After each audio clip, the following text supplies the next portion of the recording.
Les trois malheurs.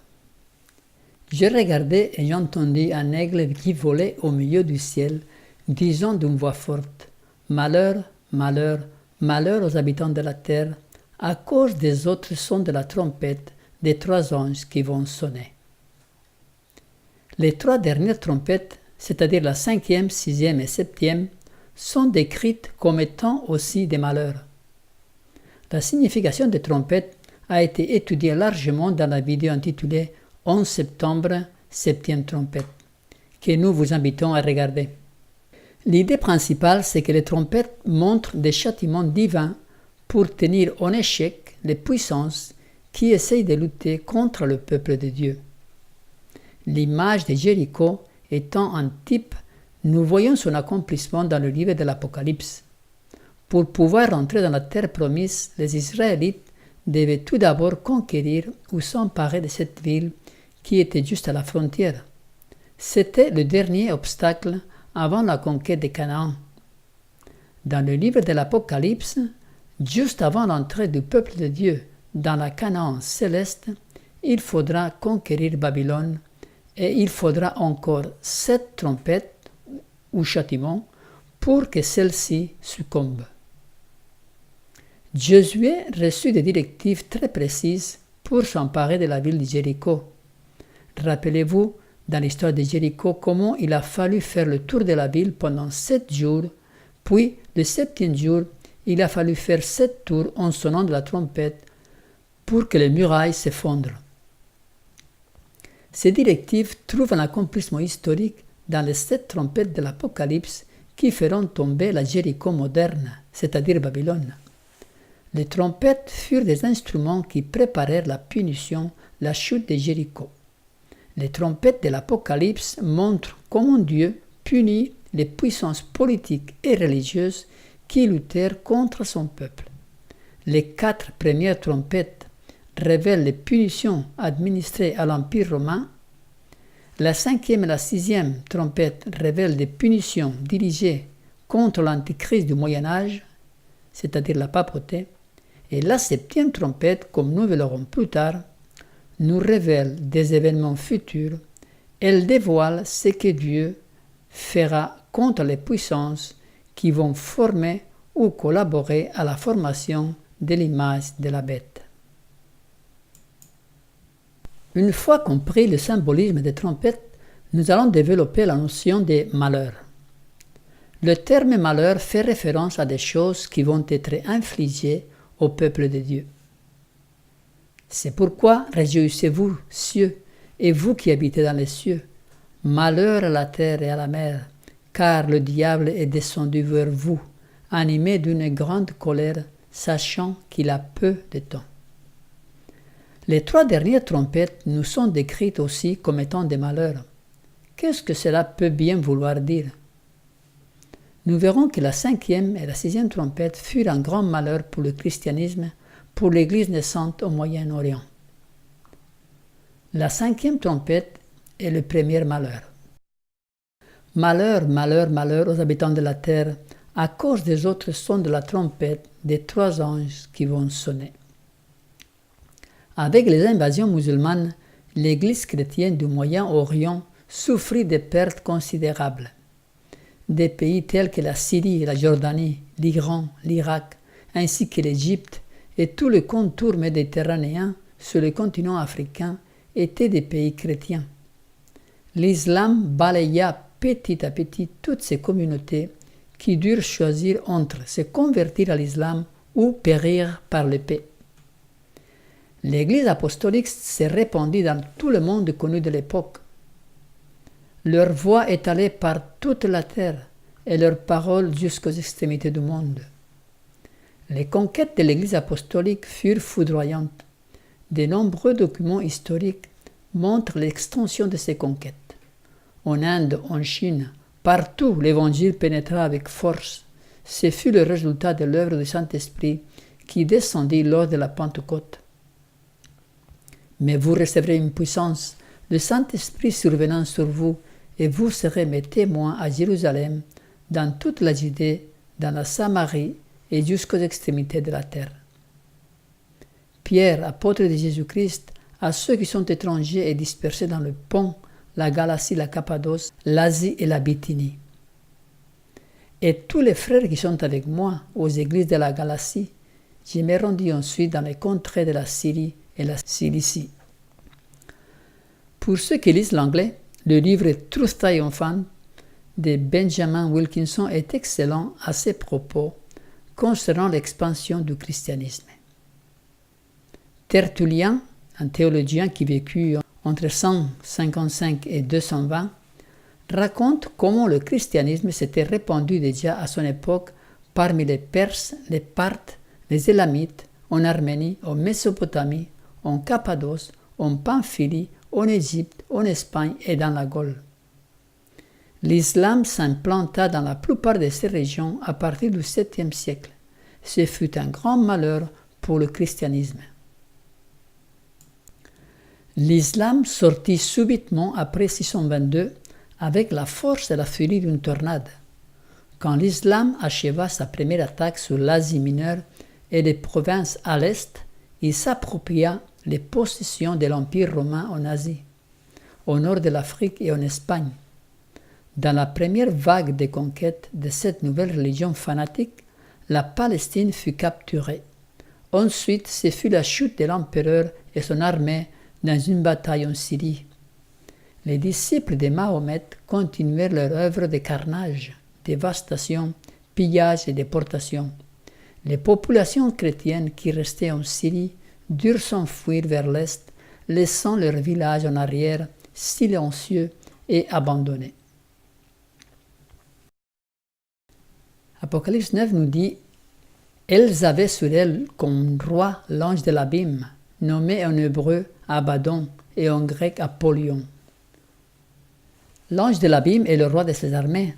Son nom Apollyon veut dire destructeur et il vient de l'abîme, lieu où habitent les démons, où Satan sera enchaîné pendant le millénium. On le voit dans Apocalypse 20.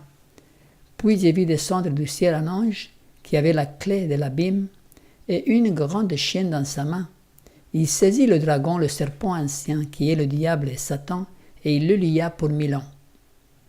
Les invasions musulmanes furent dirigées par Satan lui-même. Les gens avaient le choix entre l'islam ou la mort. Ce fut la djihad. Dieu n'utilise jamais la force. Tout ce qui est forcé ne vient pas de Dieu. Dieu parle au cœur. Il attire par la manifestation de son amour et chacun a la liberté de choisir. L'amour ne peut pas être imposé. Toute religion qui utilise la force et la violence est d'origine satanique. Quand les soldats vinrent prendre Jésus au jardin de Gethsémane, Pierre essaya de défendre Jésus avec son épée. On voit dans Matthieu 26, alors Jésus lui dit « Remets ton épée à sa place, car tous ceux qui prendront l'épée périront par l'épée. Penses-tu que je ne puisse pas invoquer mon Père qui me donnerait à l'instant plus de 12 légions d'anges ?» Jésus nous a donné l'exemple. Il nous a montré le caractère du Père, l'amour qui se sacrifie, qui se donne, qui ne se défend pas avec les armes. La 6e trompette est le 2e malheur. Le premier malheur est passé, voici il vient encore 2 malheurs après cela. Les conquêtes ottomanes causèrent davantage de dégâts dans les pays jusqu'à la chrétien, dans l'Empire byzantin, en Arménie, au sud-est de l'Europe, et affermi l'islamisation autour du bassin méditerranéen. Les persécutions des musulmans furent pendant des siècles un grand malheur pour les chrétiens dans ces contrées. L'islam menaça de près l'Europe, puisque 1520, en pleine réforme protestante, les troupes ottomanes arrivèrent aux portes de Vienne, en Autriche. Il y eut des mouvements migratoires importants de chrétiens qui fouillaient les territoires conquis par les Ottomans vers les pays chrétiens de l'Europe à cause des persécutions. Cette période débuta en 1453 avec la prise de Constantinople par les Ottomans et elle finit en 1840 avec le début d'un long processus qui aboutit à la désintégration de cet empire, exactement comme la prophétie biblique l'avait annoncé 19 siècles auparavant. La période est de 1 heure, jour, un mois, une année. C'est l'Apocalypse 11, verset 15. Pour l'heure, le jour, le mois et l'année furent déliés afin qu'ils tuassent le tiers des hommes. Et si on fait le calcul prophétique, 1 heure égale à 15 jours, un jour égale à un an, un mois donc 30 ans, un an égale 360. On additionne tout cela et on obtient 391 années et 15 jours. Le 27 juillet 1449 commença le siège de Constantinople et exactement 391 années et 15 jours plus tard, le 11 août 1840, l'ambassadeur ottoman arrivait en Égypte pour soumettre son empire entre les mains des puissances européennes. Ce fut le début d'un long processus de désintégration de l'Empire ottoman qui disparut définitivement avec les Premières Guerres mondiales en 1919. Satan est meurtrier. Sa religion est remplie de violence. Vous avez pour père le diable et vous voulez accomplir les désirs de votre père. Il a été meurtrier dès le commencement et il ne se tient pas dans la vérité parce qu'il n'y a pas de vérité en lui. Lorsqu'il profère le mensonge, il parle de son propre fond, car il est menteur et le père du mensonge. Quand on considère ce que Satan a poussé les hommes à faire avec Jésus, nous n'avons pas besoin d'autres explications concernant son caractère. Ils lui ont craché au visage, ils se sont moqués de lui, ils ont abusé de lui, ils l'ont battu de verges, ils lui ont mis une couronne d'épines sur son front, ils l'ont crucifié comme un criminel, alors qu'il n'avait fait que du bien pendant sa vie. Jésus nous appelle à aimer même nos ennemis. En Matthieu 5, « Mais moi je vous dis, aimez vos ennemis, bénissez ceux qui vous maudissent, faites du bien à ceux qui vous haïssent et priez pour ceux qui vous maltraitent et qui vous persécutent. » Quel contraste avec la religion de Satan! Tout au long de l'histoire, Satan a utilisé le catholicisme et l'islam pour imposer ses dogmes par la force, pour forcer les hommes à adorer un faux Dieu. Des millions de personnes ont payé de leur vie. Différentes tortures diaboliques, les unes plus horribles que les autres, ont été utilisées pour forcer les hommes à la soumission, à la rétractation. Des milliers de têtes ont été coupées par les armées musulmanes. Des horreurs indescriptibles commises toutes au nom d'un faux Dieu. L'Église romaine, qui a réuni les cérémonies du paganisme à celles du christianisme et qui, comme le paganisme, a dénaturé le caractère de Dieu, a eu recours à des pratiques non moins cruelles et révoltantes. Au temps de sa suprématie, Rome recourait à la torture pour contraindre les gens à souscrire à ses doctrines. Aux réfractaires, elle réservait le bûcher.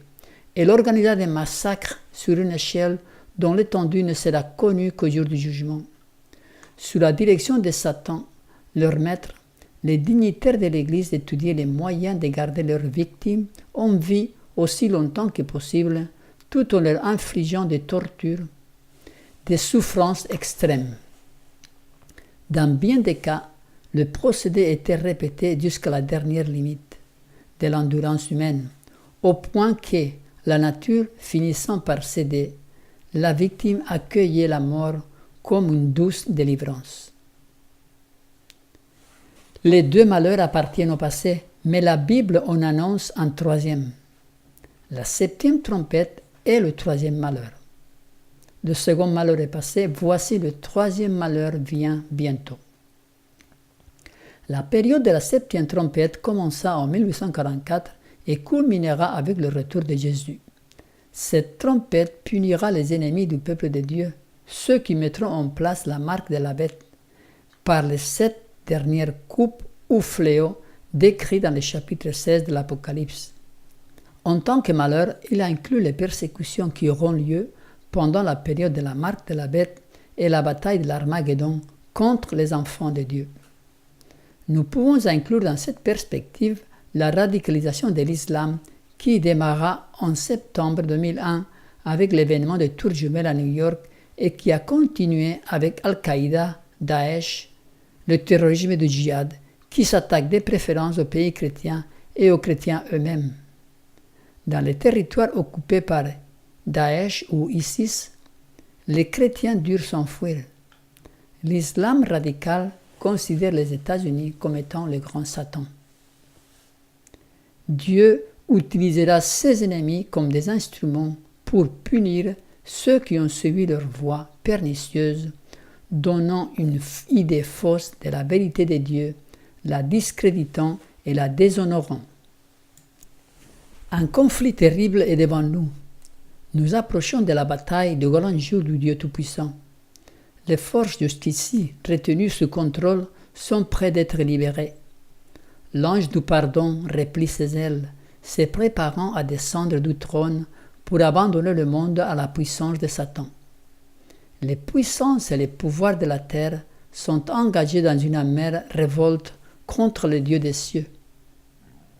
Ils sont remplis de haine contre ceux qui le servent, et bientôt, très bientôt, nous prendrons part à la dernière grande bataille entre le bien et le mal. La terre sera le champ de bataille, la scène du combat final et de la victoire finale. Là où, pendant si longtemps, Satan a conduit les hommes contre Dieu, la rébellion sera à tout jamais anéantie. Dieu mettra un terme au carnage. Satan, le grand meurtrier, sera enchaîné pendant 1000 ans avant d'être jugé et détruit. Le grand malheur qui a affligé l'humanité depuis 6000 ans sera anéanti pour toujours. L'effort constant de l'ennemi tend à fausser le caractère de Dieu, la nature du péché et l'enjeu véritable du plan du salut. Par ses sophismes, il atténue les exigences de la loi divine et encourage le péché. Il donne de Dieu une conception qui le fait craindre et haïr plutôt qu'aimer. Attribuant à Dieu la cruauté de son propre caractère, il incorpore la haine à des systèmes religieux et à diverses formes de culte. Cher ami, y a-t-il de la haine dans votre religion? Êtes-vous prêt à aimer vos ennemis? Dans Matthieu 7, il nous est dit « Vous les reconnaîtrez à leurs fruits. Cueille-t-on des raisins sur des épines ou des figues sur des chardons? Tout bon arbre porte de bons fruits, mais le mauvais arbre porte de mauvais fruits. Un bon arbre ne peut porter de mauvais fruits, ni un mauvais arbre porter de bons fruits. Tout arbre qui ne porte pas de bons fruits est coupé et jeté au feu. C'est donc à leurs fruits que vous les reconnaîtrez. Ceux qui me disent « Seigneur, Seigneur » n'entreront pas tous dans le royaume des cieux, mais celui-là seul qui fait la volonté de mon Père qui est dans les cieux. Plusieurs me diront en ce jour-là « Seigneur, Seigneur, n'avons-nous pas prophétisé par ton nom? N'avons-nous pas chassé des démons par ton nom? Et n'avons-nous pas fait beaucoup de miracles par ton nom? » Alors je leur dirai ouvertement « Je ne vous ai jamais connu. Retirez-vous de moi, vous qui commettez l'iniquité. »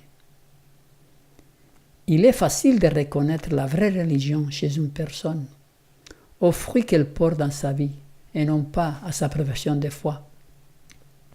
Si nous n'avons pas la vraie religion dans notre cœur, nous serons aussi un malheur pour le monde.